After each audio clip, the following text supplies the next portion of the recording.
Hey, Aaron. I appreciate you taking the time to sit down with me. I've seen you on commercials. I've seen you on TV. It's so dope to be able to be around a creative person like yourself, because I met you through Crystal. And I know a good amount about you, because we went to HBCU. Tell the world a little bit about who Aigner is, where she's from, and what she's currently working on. Well, like you said, my name is Aigner. I'm from Houston, Texas. Mm-hmm. I must admit, I'm lying on that just a tad, just a little bit. I was technically born in California. Hey. But when I was 5, we moved to Houston. And so I was raised in Houston, Texas. I mean, you can say combo. I don't acknowledge the California side, but it's okay. I still love y'all. Nah, but think about it too, though. Like, you don't really remember being in California. It's like middle school, high school is when you really understand. Yeah, when you really are developed as a person too. So, but yes, I was raised in Houston, Texas. Lived on the southwest side, Missouri City. I was an only child. So I had lonely days. Yes, a lot of lonely days. And I had both of my parents, my mom and my dad. I try to explain it like my parents were such a tight-knit group. They were like my siblings that I could not play with.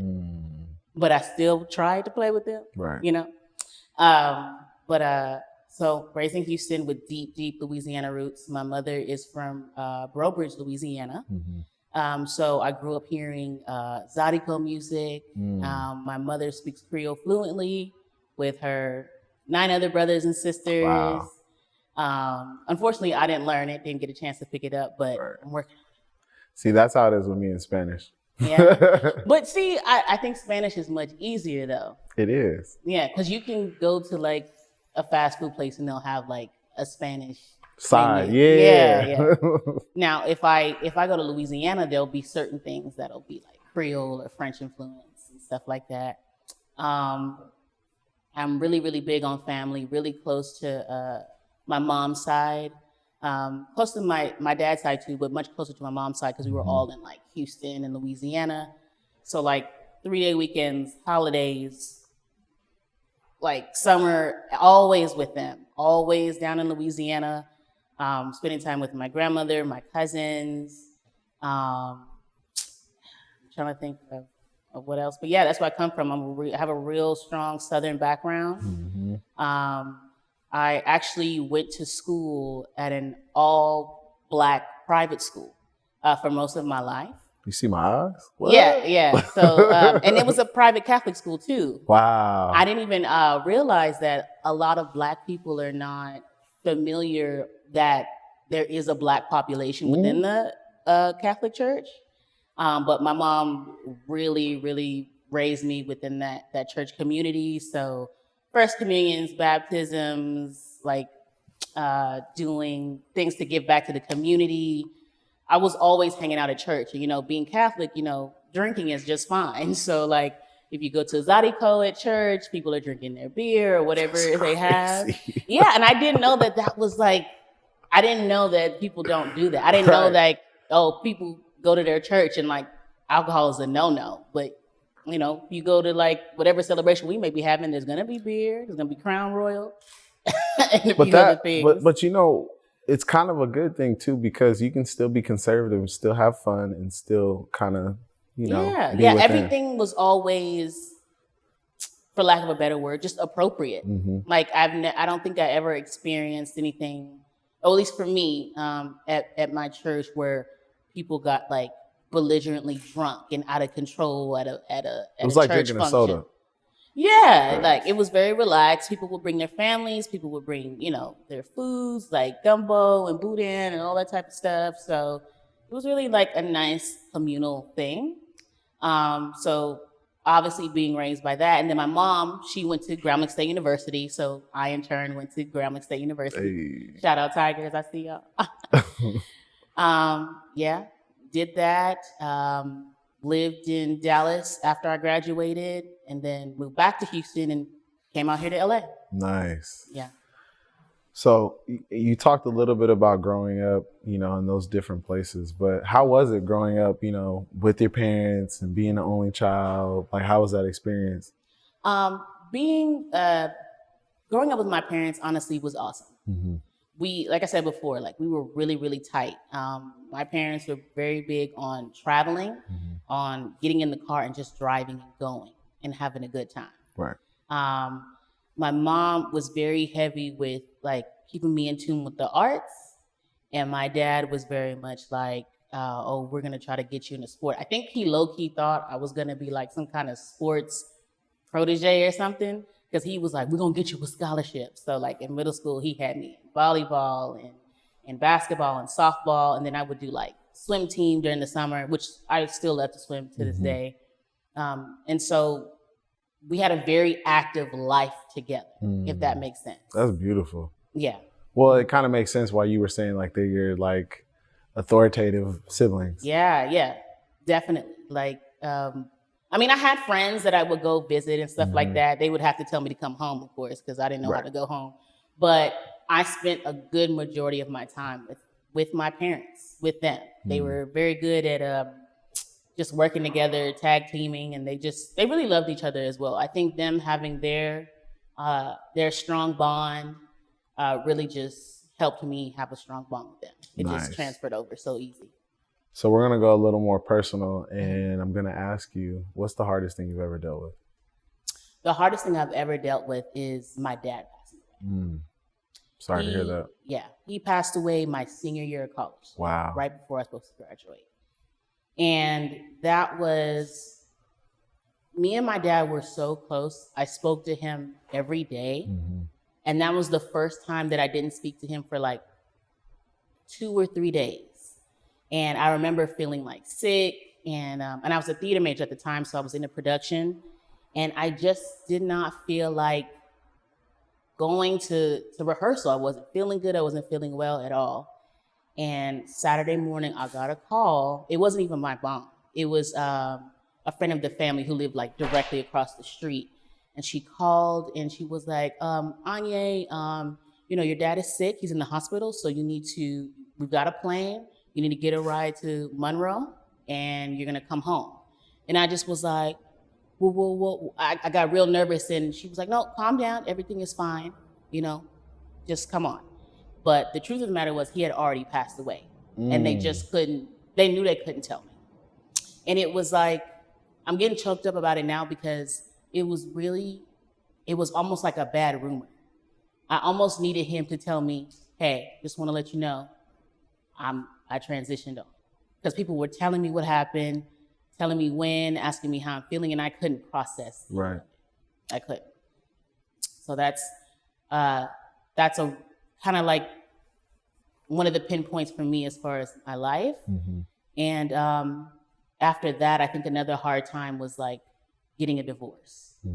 That kind of sadness from my father's death led me into a relationship that wasn't healthy. It became like emotionally and physically abusive, and then I ended up getting a divorce. So wow. It kind of was the start of things, like real life events. Right. Yeah. So going through, your father's death and then having a divorce. Now the death aspect, you never really learned to overcome it, but how did you learn to live with the death of your father and then overcome that divorce, live with the divorce, and now be where you're at? Yeah.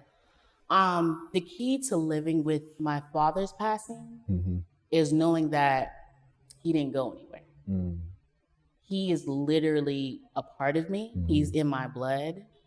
And a lot of the blessings that I have gotten is because he covers me. Right. So that's how I'm able to live with it. I mean, I feel his absence all the time. Me and my mom especially, because like I said, we were so tight. But I know that he's a part of us and with us at all times. He's really sitting right here. You really just don't know it yet, but he's right there. It's crazy you say that too, because, my cousin and I, we both lost a grandparent, and I feel like my grandfather passed 14 years ago, and I feel like he's with me every day. Like he's there. Like if I hear some crazy stuff, or if I hear like an animal, like I know him and our dog is like, they right behind, you know what I'm saying? Yeah. So when you say stuff like that, I definitely understand. Oh, and as far as a divorce, um, overcoming that, I think knowing that I am not less of a person because of what I went through. Going through a divorce is like, it feels like failure to the umpteenth degree, or at least it did for me. Even though I was in a horrible relationship. I had to learn to forgive myself for staying as long as I did in a relationship. I had to also stop judging myself for what I had been through. And I think those things have helped me to really just overcome that experience. That's beautiful. And what I love is, like, when it comes to those situations, you kind of fall back on yourself and faith, literally. Yeah. So the next thing I wanted to ask is, what are some of the life struggles that you've had? Some of like life struggles that I deal with, I think, is just confidence. And that goes back to like my trauma with the relationship, because I was really broken down as a woman. I was broken down as a person, as an individual. And had gotten to a point where I thought, am I even gonna make it? Am I even, all the things that I say that I want to do, do I even really know what I'm talking about? Right. So like dealing with the struggle of just knowing that what I want out of life is not ridiculous. It's not out of reach, or I'm not, crazy, if that makes sense. And I mean that in a way of, I think when I was raised in the South, so I was raised to go to college, get a good job, get married. That means good life. That's what I was bred and trained to believe. Like that right there, just having those things means good life. And it's not always that way. And it's crazy because like a lot of our parents want us to do that. Yes, but that's what they were taught, because the benchmark for what they experienced was that. Because getting a degree was hard. Keeping your family together was a true job. You had to really have intention for those things. But like, and there are times, and I'm sorry, Mom, I'm about to talk about you, but there were a lot of times where my mom was like, well, why don't you just get this kind of job or get this job? And I'm like, I can't do that because I have to be ready for auditions as an actress. I can't commit to like all of those things because I'm going to leave that job. I'm going to book something. I'm going to book one thing and I'm going to be like, I can't come into work today, and they're going to want to fire me. Right. And it's like, and it could be a week, 2 weeks, 3 weeks, a month, whatever. It could be. It definitely could be. And so I think that shedding that ideology of my old, I don't want to say old traditional, because that's still a part of me, but knowing that the ideology that I was raised with is not all that this world has to offer, and it's not all I have to offer. Like there's so much more that I can do and I can gain. And knowing that I can do it, if I think about it, if I felt like I could, it's true. Right. Period. And that could be for anything that's positive or negative. But if I feel like, I think I can do this, or I think I can go that way, it's true, because the notion came to my mind. Right. So what did you do to boost your confidence up? I had to literally push myself to speak to people. And I know that sounds crazy because I'm like a talkative person. There's some people that are watching this and they're gonna be like, Anya's not talking, that's not adding up. That's not adding up at all. But I had to push myself to be open to new people and different people. I had a rule, especially when I first moved to LA. My rule was, if I had an encounter with a person and we exchanged 3 sentences or more, I would introduce myself and say, hey, I'm Anya, what's your name? Even if nothing happens with this person, or, it's gonna be this one time, I say, hi, I'm Anya, nice to meet you, what's your name? And that kind of opened me up and got me back out with my confidence so I could just be okay with myself. It's crazy you say that because I'm a very talkative person. I'm very shy. A lot of people don't think I'm shy, Mm-hmm. but it's literally a mental thing in my head where I'm like, should I go talk to that girl or should I introduce myself to somebody? Mm-hmm. Whatever. Where now, like literally during the pandemic, I just randomly started talking to people, Mm-hmm. and it started boosting my confidence up, and it just got better. And, a lot of people, say certain things or they feel how they feel from whatever they see, but it's always been confidence for me. I wasn't confident. Yeah. Now I'm starting to do what I can to have that confidence.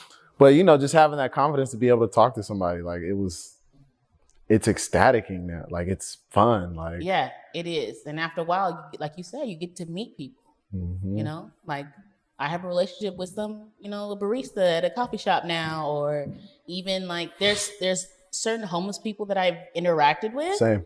And I say, good morning, how you doing? They be like, good morning, how you doing?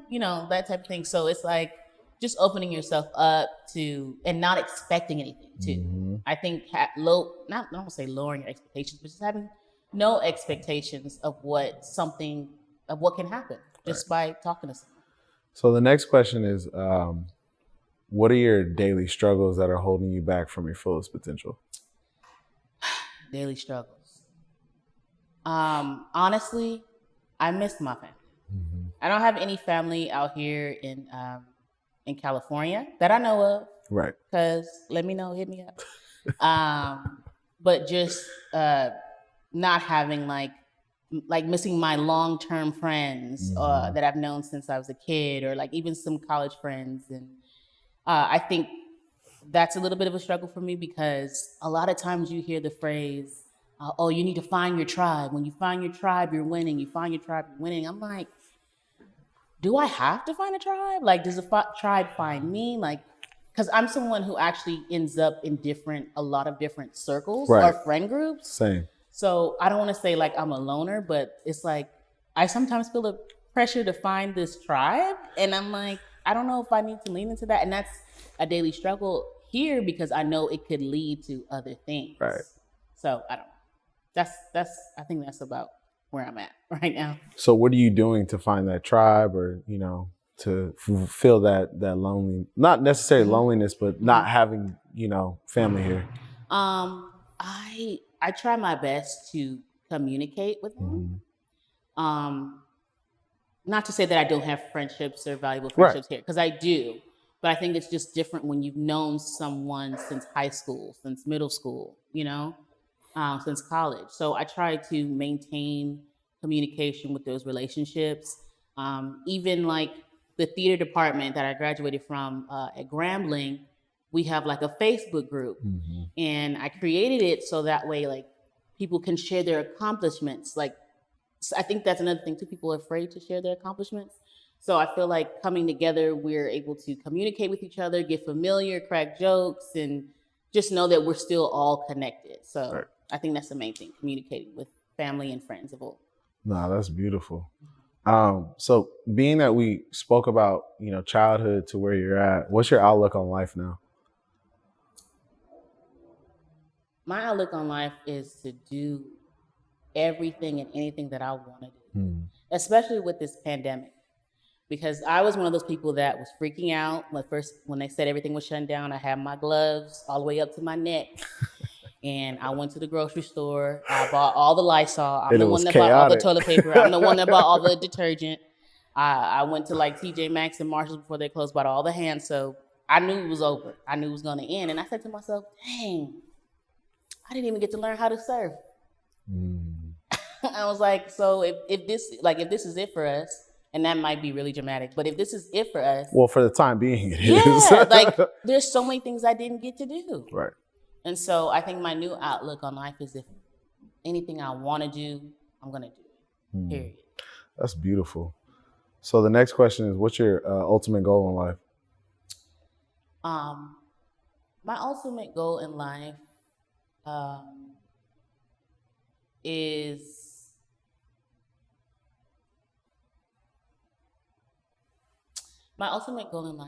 to just know that I left the world with my gifts. Mm-hmm. I left the world in a better state. And I found like peace.